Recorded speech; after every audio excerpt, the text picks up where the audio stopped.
അടുത്തതായിട്ട് 609 നാമം ശ്രീവാസ. ഭഗവാന്റെ വിഭൂതികളെ കുറിച്ച് പറയാണ്. ശ്രീവത്സവക്ഷ തുടങ്ങി ഈ ഭഗവാന്റെ ഐശ്വര്യത്തെക്കുറിച്ച് പറയാണ്. ശ്രീവത്സവക്ഷ എന്നുള്ള നാമം പറഞ്ഞു കഴിഞ്ഞു. ഇനി ശ്രീവാസ. ശ്രീ എന്തിലാണോ വസിക്കുന്നത് ആ ശ്രീയുടെ വാസസ്ഥാനം. ശ്രീയുടെ വാസസ്ഥാനം എന്നാണ് ശ്രീവാസ നാമത്തിനർത്ഥം. ഭാഷ്യകാരൻ പറയുന്നു, നിത്യശ്രീഹി എന്ന് രാമായണത്തിൽ പറഞ്ഞിരിക്കുന്നതിനെ സൂചിപ്പിക്കുന്നു. ശ്രീവാസ എന്ന നാമം കൊണ്ട് ശ്രീയുടെ നിത്യമായ സ്വൈരവിഹാരത്തിനുള്ള കൽപ്പദ്രുമോദ്യാനമാണ് ഭഗവാൻ എന്നതിനാലും. അപ്പൊ ശ്രീവാസ എന്ന് ഭഗവാനെ പറയാൻ കാരണം എന്താണ്? ശ്രീയുടെ ഐശ്വര്യത്തിൻ്റെ, ലക്ഷ്മി ദേവിയുടെ സ്വൈരവിഹാരത്തിനുള്ള കൽപ്പദ്രുമോദ്യാനം ആണ് ഭഗവാൻ. ഭഗവാനിൽ ആണ് ശ്രീ ഭഗവതി ലക്ഷ്മി ദേവി സ്വൈരവിഹാരം നടത്തുന്നത്. ഏറ്റവും സ്വൈരവിഹാരത്തിനുള്ള ശ്രീയുടെ കൽപ്പദ്രുമോദ്യാനം. കൽപ്പദ്രുമോദ്യാനം എന്ന് പറഞ്ഞാൽ കൽപ്പദ്രുമങ്ങൾ നിറഞ്ഞിട്ടുള്ള, കൽപ്പവൃക്ഷങ്ങൾ നിറച്ചിട്ടുള്ള ഉദ്യാനം. അങ്ങനെയുള്ള മനോഹരമായിട്ടുള്ള ഉദ്യാനം, അതിലൂടെ സ്വൈരവിഹാരം ചെയ്യുകയാണ് ദേവി. അങ്ങനെ സ്വൈരവിഹാരം ചെയ്യാനുള്ള ആ ദേവിയുടെ കൽപ്പദ്രുമ ഉദ്യാനം ആണ് ഭഗവാൻ. ഭഗവാൻ എന്ന് പറഞ്ഞാൽ എന്താണ്? ഭഗവാൻ ഈ പ്രപഞ്ചമായിട്ട് മാനിഫെസ്റ്റ് ചെയ്തിട്ടുള്ളതാണ്. നമുക്ക് ഈ കാണുന്ന ലോകം, ചെടികൾ, പൂക്കൾ, മനുഷ്യർ, ജന്തുജീവജാലങ്ങൾ, കാറ്റ്, ഇതിനെയൊക്കെ നിയന്ത്രിക്കുന്ന സമയം, ഇതൊക്കെയായിട്ടും മാറിയിരിക്കുന്നതാണ് ഭഗവാൻ. ഈ ഭഗവാനാകുന്ന ഈ ലോകത്തിൽ സ്വൈരവിഹാരം ചെയ്യുന്നവളാണ് ലക്ഷ്മി ദേവി. അപ്പം ലക്ഷ്മി ദേവി ഏതുപോലെയാണോ ഭഗവാൻ ഇവിടെ മുഴുവൻ വ്യാപിച്ചിരിക്കുന്നത്, അതുപോലെ തന്നെ ലക്ഷ്മി ദേവിയും ഇവിടെ മുഴുവൻ വ്യാപിച്ചിരിക്കുന്നുണ്ട്. ലക്ഷ്മി ദേവിയും ഭഗവാനും ഒന്ന് തന്നെയാണ്. ഭഗവാനെ ലക്ഷ്മിയിൽ നിന്നും വേർപെടുത്താൻ സാധിക്കില്ല. അപ്പൊ ഇത് മുഴുവൻ കാണുന്നത്, ഈ കാണുന്നത് മുഴുവൻ ഭഗവാന്റെ ഐശ്വര്യമാണ്. ഈ അളവില്ലാത്ത പ്രപഞ്ചം, ആ പ്രപഞ്ചത്തിൽ ലക്ഷ്മി ദേവി കുടികൊണ്ടിരിക്കുന്നു. അങ്ങനെ ഈ ലക്ഷ്മി ദേവിയുടെ വാസസ്ഥാനമാണ് ഈ പ്രപഞ്ചമാകുന്ന ഭഗവാൻ എന്നുള്ളത് കൊണ്ട് ഭഗവാന് ശ്രീയുടെ വാസസ്ഥലം എന്നുള്ള അർത്ഥത്തിൽ ശ്രീവാസ എന്ന് നാമം. നിത്യശ്രീഹി എന്ന് രാമായണത്തിൽ പറഞ്ഞിരിക്കുന്നതിനെ സൂചിപ്പിക്കുന്നു ശ്രീവാസ എന്ന നാമം. രാമായണത്തിൽ ഭഗവാനെ വിശേഷിപ്പിക്കുന്ന ഒരു നാമം നിത്യശ്രീ, എല്ലായ്പ്പോഴും ശ്രീയോട് കൂടിയവൻ, എല്ലായ്പ്പോഴും ഐശ്വര്യത്തോടു കൂടിയവൻ എന്നാണ്. അത് ഈ ഒരു അർത്ഥത്തെ സൂചിപ്പിക്കുന്നു. ഭഗവാൻ ഈ ഐശ്വര്യം എവിടെയാണോ സ്വൈരവിഹാരം നടത്താൻ ആഗ്രഹിക്കുന്നത് അതാണ് ഭഗവാൻ. അതുകൊണ്ട് ഭഗവാന് ശ്രീവാസ എന്ന് നാമം. അടുത്തത് 610 നാമം ശ്രീപതി. ഇനി മുഴുവൻ ഐശ്വര്യവുമായിട്ട് ബന്ധപ്പെട്ടിട്ടുള്ളതാണ് പറയുന്നത്. ശ്രീപതി, ശ്രീയുടെ പതി. ഭാഷ്യകാരൻ പറയുന്നു, തുല്യശീല വയോവൃത്താം എന്നു രാമായണത്തിൽ പറഞ്ഞിരിക്കുന്നത് പോലെ ആ ലക്ഷ്മി ദേവിക്ക് ഏറ്റവും ഉചിതനായ നിത്യ സ്വയംവരപതിയാണ് ഭഗവാൻ എന്നതിനാൽ ശ്രീപതി എന്ന് നാമം. വീണ്ടും രാമായണത്തെ കോട്ട് ചെയ്തിരിക്കുകയാണ്. തുല്യശീല വയോവൃത്താം, സീതയെ കുറിച്ച് പറയുന്നതാണ്. രാമായണത്തിൽ ശ്രീരാമനും സീതയും തമ്മിലുള്ള ആ വിവാഹത്തിൻ്റെ വേളയിൽ സീതയെ കുറിച്ച് സംബോധന ചെയ്യുന്നതാണ്. സീതയെ വിശേഷിപ്പിക്കുന്നതാണ് രാമനുമായിട്ട്.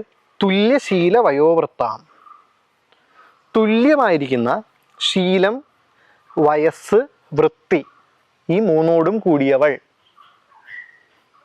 തുല്യമാണ്. ഭഗവാൻ ഏതുപോലെയാണോ ഭഗവാന്റെ ശീലം, സാക്ഷാൽ ശ്രീരാമൻ്റെ ശീലം ഏതുപോലെയാണോ അതേപോലെ തന്നെയാണ് സീതയുടെയും ശീലം. ഏതുപോലെയാണോ ധർമ്മത്തിന് പ്രാധാന്യം കൊടുക്കുന്നവനാണ് ഭഗവാൻ ശ്രീരാമൻ എന്നുള്ളത് പോലെ തന്നെ ധർമ്മത്തിന് പ്രാധാന്യം കൊടുക്കുന്നവളാണ് സീതാദേവിയും. തൻ്റെ പ്രജകളോടും തനിക്ക് ചുറ്റുമുള്ളവരോടും നിരന്തര കാരുണ്യം ഏതുപോലെയാണോ ശ്രീരാമനുള്ളത് അതേപോലെ തന്നെ സീതയ്ക്കുമുണ്ട്. അപ്പോൾ തുല്യ ശീലമാണ്, വയസ്സും തുല്യമാണ്. തുല്യശീല വയസ്സ്, രണ്ടുപേരുടെയും വയസ്സ് തുല്യമാണ്. വൃത്താം, വൃത്തികൾ, സ്വഭാവം, ഈ പ്രപഞ്ചത്തിൽ ലോകത്തിനെ കാണുന്ന രീതി രണ്ടുപേരുടെയും തുല്യമാണ്. അങ്ങനെ തുല്യമായിട്ടുള്ള ശീലം, വയസ്സ്, വൃത്തി, ഈ മൂന്നോടും കൂടിയവളാണ് ശ്രീരാമനെ സംബന്ധിച്ച് സീത എന്ന് രാമായണത്തിൽ പറഞ്ഞിരിക്കുന്നത് പോലെ ആ ലക്ഷ്മി ദേവിക്ക് ഏറ്റവും ഉചിതനായ സ്വയംവരപതിയാണ് ഭഗവാൻ. ലക്ഷ്മി ദേവിക്ക് ഏറ്റവും ഉചിതനായിട്ടുള്ള സ്വയംവരപതി. ലക്ഷ്മി ദേവി സാക്ഷാൽ വിഷ്ണു ഭഗവാനെ തെരഞ്ഞെടുത്തിരിക്കുന്നതാണ്. വിഷ്ണുവിനെ ദേവി തിരഞ്ഞെടുക്കുകയാണ് ചെയ്തിരിക്കുന്നത്. വിഷ്ണു ദേവിയെ തിരഞ്ഞെടുക്കുകയല്ല ചെയ്തിരിക്കുന്നത്. സാക്ഷാൽ നാരായണൻ ലക്ഷ്മിയെ തിരഞ്ഞെടുത്തിട്ടില്ല. ലക്ഷ്മി നാരായണനെയാണ് തിരഞ്ഞെടുത്തിട്ടുള്ളത്. സ്ത്രീ പുരുഷനെയാണ് വരിക്കുന്നത്. അതാണ് സ്വയംവരം. നമ്മളിതിനു മുമ്പ് മഹാഭാഗ എന്ന നാമം കേട്ടു. മഹാഭാഗ, അവിടെ കൃഷ്ണനെ കുറിച്ച് പറയുകയാണ്. ഉത്തമകളായിട്ടുള്ള 16,008 സ്ത്രീകൾ കൃഷ്ണനെ തൻ്റെ പതിയായി തിരഞ്ഞെടുത്തു. അതുകൊണ്ട് ഏറ്റവും ഭാഗ്യമുള്ളവനാണ് കൃഷ്ണൻ ഭഗവാൻ. അതുകൊണ്ട് മഹാഭാഗ. അതായത് ഈ സ്ത്രീകൾ, ഉത്തമകളായിട്ടുള്ള ഈ 16,000+8 സ്ത്രീകൾ കൃഷ്ണനെ തിരഞ്ഞെടുത്തത് കൊണ്ട് കൃഷ്ണനാണ് ഭാഗ്യവാനാകുന്നത്. അല്ലാതെ നേരെ തിരിച്ചല്ല. നേരെ തിരിച്ചുമാണ്. പക്ഷെ കൃഷ്ണനും, അതായത് കൃഷ്ണൻ അവരെ പതിയായി തിരഞ്ഞെടുത്തു, അവരുടെ പത്നിമാരായി, കൃഷ്ണൻ അവരുടെ പതിയായി അവർ തിരഞ്ഞെടുത്തപ്പോൾ അവർ കൃഷ്ണൻ്റെ പത്നിമാരായി എന്നുള്ളത് അവരെ സംബന്ധിച്ചിടത്തോളം ഭാഗ്യമുള്ളത് തന്നെയാണ്. പക്ഷേ അത് ഭഗവാനെ സംബന്ധിച്ചിടത്തോളം അത്ര തന്നെ ഭാഗ്യമുള്ളതാണ്. അപ്പം സ്ത്രീയാണ് പുരുഷനെ തിരഞ്ഞെടുക്കുക. ഒരു സ്ത്രീയാൽ സ്നേഹിക്കപ്പെടുക, തിരഞ്ഞെടുക്കപ്പെടുക എന്ന് പറയുന്നതാണ് പുരുഷനെ സംബന്ധിച്ച് ഏറ്റവും ഭാഗ്യമുള്ള ഒരു കാര്യം. സ്ത്രീ തൻ്റെ ഹൃദയം പുരുഷന് കൊടുക്കുമ്പോഴാണ് അയാൾ അവളാൽ തിരഞ്ഞെടുക്കപ്പെടുന്നത്. അത് സംഭവിക്കുന്നതാണ്. അത് നമുക്ക് വേറൊരു രീതിയിലും അത് ബലം പ്രയോഗിച്ചോ ഒന്നും ചെയ്യാൻ സാധിക്കില്ല. സ്വയം നമ്മളിലേക്ക്, ആ സ്ത്രീ നമ്മളിലേക്ക് വരുമ്പോഴാണ് അത് ശ്രേഷ്ഠമാകുന്നത്. ഒരു ശ്ലോകമുണ്ട്, കവിതാ വനിതാ ചൈവ സ്വയമേവാഗതാവര ബലാദാകർഷ്യമാണാചേത് സരസാ വിരസാ ഭവേത്. കവിതയാണെങ്കിലും ശരി, വനിതയാണെങ്കിലും ശരി, കവിതയാണെങ്കിലും ശരി, സ്ത്രീയാണെങ്കിലും ശരി, സ്വയം ഏവ ആഗതാവര, സ്വയം എന്നിലേക്ക് വരുന്നത്, സ്വയം നമ്മളിലേക്ക്, സ്വയം പുരുഷനിലേക്ക് വരുന്നതാണ് ശ്രേഷ്ഠം. ബലാദാകർഷ്യമാണാചേത്, അവളെ ബലം പ്രയോഗിച്ച്, അത് കവിതയാണെങ്കിലും ശരി, അത് വനിതയാണെങ്കിലും ശരി, അത് ബലം പ്രയോഗിച്ച് നമ്മളിലേക്ക് കൊണ്ടുവരാൻ ശ്രമിച്ചാൽ സരസമാകുന്നത് വിരസമായി തീരും. കവിത അങ്ങനെ വരുന്നതാണ്. കവിത നമ്മളിലൂടെ വരുന്നതാണ്. കവിത നമുക്ക് ബുദ്ധി കൊണ്ട് ഉണ്ടാക്കിയെടുക്കാൻ സാധിക്കുന്നതല്ല. രാമായണത്തിലെ ആദ്യത്തെ ശ്ലോകമല്ല, അതിലെ വാത്മീകി ഉരുവിടുന്ന ആദ്യത്തെ ശ്ലോകം, അത് വാത്മീകിയിലൂടെ വന്നതാണ്. മാനിഷാദ പ്രതിഷ്ഠാം തുമഗമ ശാശ്വതീ സമാഹ യത് ക്രൗഞ്ച മിഥുനാദേകം അവധീഹി കാമമോഹിതം. ഇത് ഒരു ക്രൗഞ്ച മിഥുനങ്ങളിൽ ഒന്നിനെ വേടൻ അമ്പ് എയ്ത് കൊല്ലുന്നത് കണ്ടിട്ട് മറ്റേ പക്ഷിയുടെ വേദന അനുഭവിച്ചറിഞ്ഞ വാത്മീകിയുടെ വായിൽ നിന്ന് തനിയെ വന്നതാണ്, ബുദ്ധിപൂർവം വന്നതല്ല. അത് ബുദ്ധി കൊണ്ടുണ്ടാക്കിയപ്പോൾ വന്നതല്ല, അത് തന്നെ വന്നതാണ്. അങ്ങനെ കവിതയാണെങ്കിലും ശരി, വനിതയാണെങ്കിലും ശരി, തന്നെ നമ്മളിലൂടെ വരുമ്പോഴാണ് അത് ശ്രേഷ്ഠമാകുന്നത്. എന്ന് പറയുന്നത് പോലെ ഒരു സ്ത്രീ പുരുഷനിലേക്ക് തന്നെ വരുമ്പോഴാണ് അത് ശ്രേഷ്ഠമാകുന്നത്. അങ്ങനെ സ്വയം ദേവി, ലക്ഷ്മി ദേവി ഈ നാരായണനെ, വിഷ്ണുവിനെ തിരഞ്ഞെടുത്തു. ദേവിക്ക് ഏറ്റവും ഉചിതനായ സ്വയംവര പതിയാണ് ഭഗവാൻ. അതുകൊണ്ട് ഭഗവാന് ശ്രീപതി എന്ന് നാമം. ഹ്രീശ്ച തേ ലക്ഷ്മീശ്ച പത്നിയവും. ഭൂമിദേവിയും ലക്ഷ്മിയുമാണ് ഭഗവാന്റെ പത്നിമാർ. ഇവര് രണ്ടുപേരും ഭഗവാനെ തെരഞ്ഞെടുത്തതാണ്. അസ്യേശാന ജഗതോ വിഷ്ണുപത്നി. ആ ലക്ഷ്മി ദേവി ജഗത്തിനെ ഭരിക്കുന്നവളും വിഷ്ണുപത്നിയുമാണ്. അപ്പോൾ അങ്ങനെ ലക്ഷ്മി ദേവിയുടെ പതി, ശ്രീദേവിയുടെ പതി എന്നുള്ളത് കൊണ്ട് ശ്രീപതി എന്ന് നാമം. അടുത്തത് 611 നാമം ശ്രീമതാം വരഹ. ഭാഷ്യകാരൻ പറയുന്നു, ആ ലക്ഷ്മി ദേവിയുടെ ആദരത്തോടുള്ള പൂർണ്ണമായ കടാക്ഷത്തിന് നിത്യവും പാത്രീഭൂതമാകുന്നവനാണ് ഭഗവാൻ. ബ്രഹ്മാദികളാകട്ടെ ക്ഷണനേരം മാത്രം അതിന് പാത്രമാകുന്നവരുമാണ്. അപ്പോൾ ലക്ഷ്മി നിരന്തരം പ്രേമപൂർവം ഏറ്റവും അധികം സമയം നോക്കുന്നത് സാക്ഷാൽ മഹാവിഷ്ണുവിനെയാണ്. പ്രേമപൂർവം, എപ്പോഴും പ്രേമപൂർവം നോക്കുന്നത് ഭഗവാനെയാണ്. ബ്രഹ്മാദികളാകട്ടെ, മറ്റ് ദേവന്മാർ, ബ്രഹ്മാവ് തുടങ്ങിയിട്ടുള്ള മറ്റ് ദേവന്മാരാകട്ടെ കുറച്ച് സമയം മാത്രം അതിന് പാത്രീഭൂതന്മാരാകുന്നതാണ്. തുടർന്ന്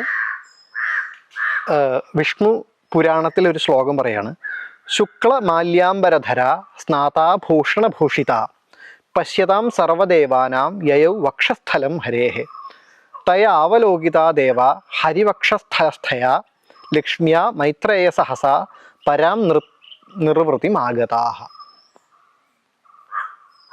നേരത്തെ പറഞ്ഞതുപോലെ ഏതുപോലെയാണ് ദേവി, മഹാലക്ഷ്മി ദേവി വിഷ്ണുവിലേക്ക് നടന്നെടുത്ത് വിഷ്ണുവിനെ പ്രാപിച്ചത് എന്ന് പറയാണ്.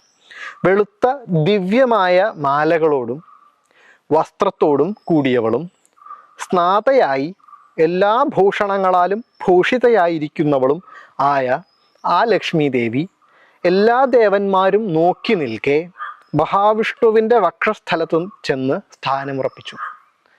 അതായത് പാലാഴി കടയുന്ന കഥ നമ്മൾ ഇതിനു മുമ്പ് കേട്ടിട്ടുണ്ട്. അങ്ങനെ പാലാഴി കടഞ്ഞ് അമൃത് വന്നതിന് ശേഷം വരുന്നതാണ് ലക്ഷ്മി ദേവി.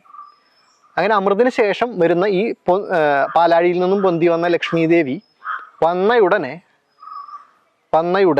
വെളുത്ത ദിവ്യമായ മാലകളോടും വസ്ത്രത്തോടും കൂടിയവളും സ്നാതയായി എല്ലാ ഭൂഷണങ്ങളാലും ഭൂഷിതയായിരിക്കുന്നവളും ആയ ആ ലക്ഷ്മി ദേവി എല്ലാ ദേവന്മാരും നോക്കി നിൽക്കെ മഹാവിഷ്ണുവിൻ്റെ വക്ഷസ്ഥലത്ത് നിന്ന് ചെന്ന് സ്ഥാനമുറപ്പിച്ചു. എല്ലാ ദേവന്മാരും കൈകൂപ്പി നോക്കി നിൽക്കെ ദേവി നടന്ന് മഹാവിഷ്ണുവിൻ്റെ മാറിൽ സ്ഥാനമുറപ്പിച്ചു. അപ്രകാരമുള്ള ഹരിയുടെ മാറിൽ ഇരിക്കുന്നവളായ ആ ദേവി അവിടെ ഇരുന്നു കൊണ്ട് തന്നെ ദേവന്മാരെ കടാക്ഷിച്ചപ്പോൾ അവർ പരമമായ നിർവൃതിയെ പ്രാപിച്ചു. ദേവി അങ്ങനെ ഇവരെല്ലാവരും തൊഴുതു നിൽക്കെ ദേവി നടന്ന് ആ മഹാവിഷ്ണുവിൻ്റെ മാറത്ത് ചെന്നിരുന്നു. ആ ഇരുന്നു കൊണ്ട് തന്നെ ദേവി തന്നെ പ്രണാമ ചെയ്തുകൊണ്ടിരിക്കുന്ന ആ ദേവന്മാരെ ഒന്ന് കടാക്ഷിച്ചു, ഒന്ന് നോക്കി. ദേവിയുടെ ആ നോട്ടം കിട്ടിയ ആ ദേവന്മാർ പരമമായ നിർവൃതിയെ പ്രാപിച്ചു. ദേവിയുടെ നോട്ടം.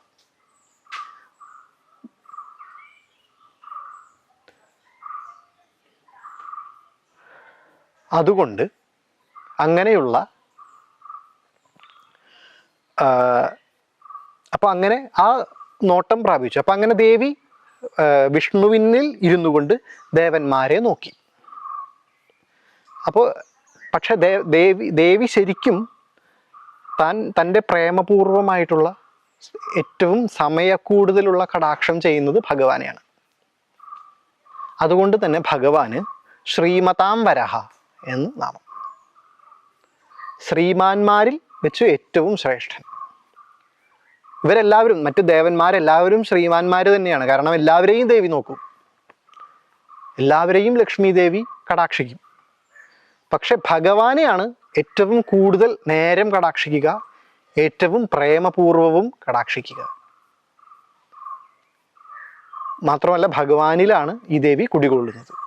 അതുകൊണ്ട് ഭഗവാൻ ശ്രീമാന്മാരിൽ ശ്രേഷ്ഠനാണ്. വര ശബ്ദത്തിന് ശ്രേഷ്ഠം എന്നർത്ഥം. അപ്പൊ ശ്രീമതാം വര. അടുത്തത് 65-ാമത്തെ ശ്ലോകം. ശ്രീധ ശ്രീശ ശ്രീനിവാസ ശ്രീനിധി ശ്രീവിഭാവന ശ്രീധര ശ്രീകര ശ്രേയ ശ്രീമാൻ ലോകത്രയാശ്രയ. ഇതിലെ നാമങ്ങൾ: ശ്രീധ, ശ്രീശ, ശ്രീനിവാസ, ശ്രീനിധി, ശ്രീവിഭാവന, ശ്രീധര, ശ്രീകര, ശ്രേയ, ശ്രീമാൻ ലോകത്രയാശ്രയ. ഇങ്ങനെ 10 നാമങ്ങൾ. അതിലെ ആദ്യത്തെ നാമം 612-ാമത്തെ നാമം ശ്രീധ.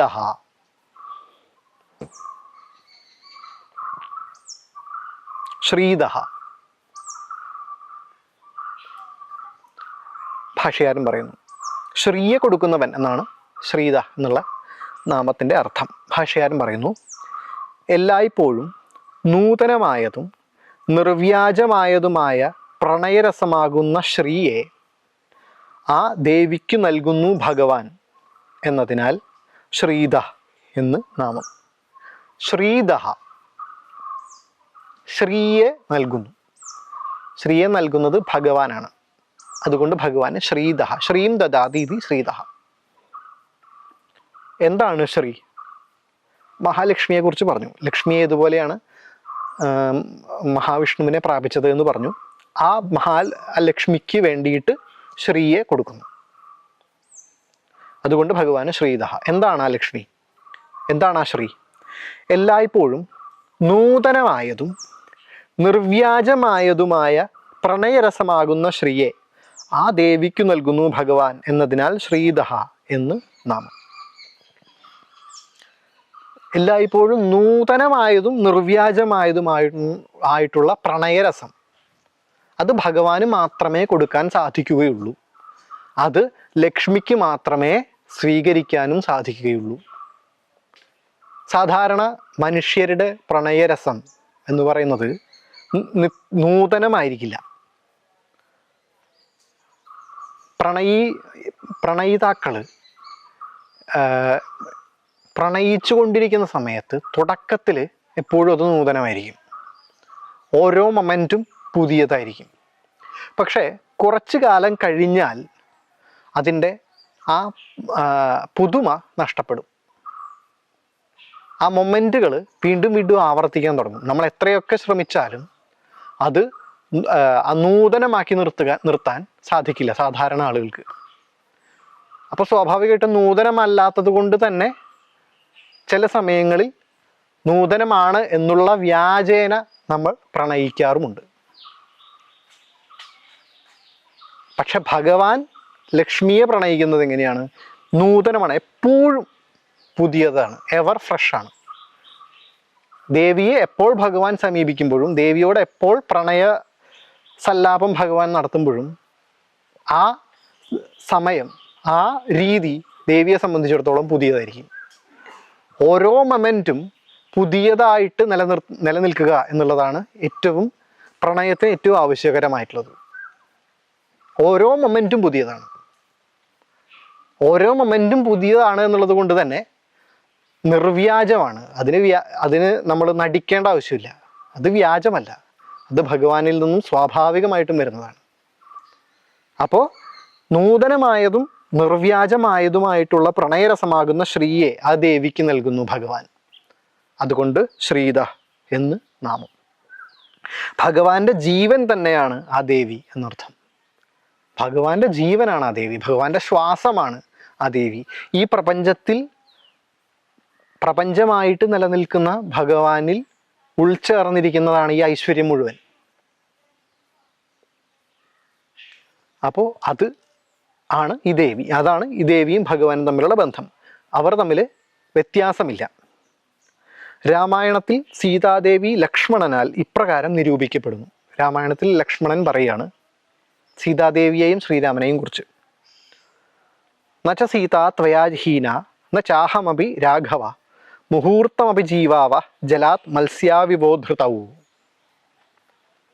അല്ലയോ ശ്രീരാമ, സീതാദേവിക്കോ എനിക്കോ, ലക്ഷ്മണൻ പറയാണ് ശ്രീരാമനോട്, അല്ലയോ ശ്രീരാമ, സീതാദേവിക്കോ എനിക്കോ അവിടുന്നില്ലാതെ അല്പകാലം പോലും കഴിയാൻ സാധിക്കില്ല. ഇനി അങ്ങനെ കഴിയേണ്ടി വന്നാൽ തന്നെ അത് വെള്ളത്തിൽ നിന്നും പിടിച്ചിട്ട 2 മീനുകളെ പോലെ ആകും. വെള്ളത്തിൽ നിന്നും പിടിച്ച് കരയിലേക്കിട്ട മീനുകൾ ഏതുപോലെയാണോ ശ്വാസത്തിന് വേണ്ടി പിടയ്ക്കുന്നത്, അതുപോലെയാണ് അവിടുന്നില്ലാത്ത സമയത്ത് ഞങ്ങളുടെ 2 പേരുടെയും മനസ്സ്. ഞങ്ങൾ അവിടുന്നിൽ നിന്നും അഭേദ്യരാണ്. ഇതാണ് ആ ദേവിയുടെ അവസ്ഥ, ലക്ഷ്മി ദേവിയുടെ അവസ്ഥ.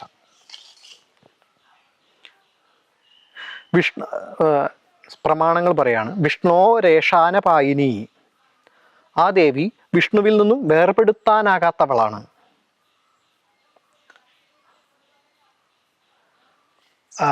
രാമായണത്തിൽ നിന്ന് വീണ്ടും പറയുന്നു അനന്യാഹി മയാ സീത ഭാസ്കരേണ പ്രഭായഥ.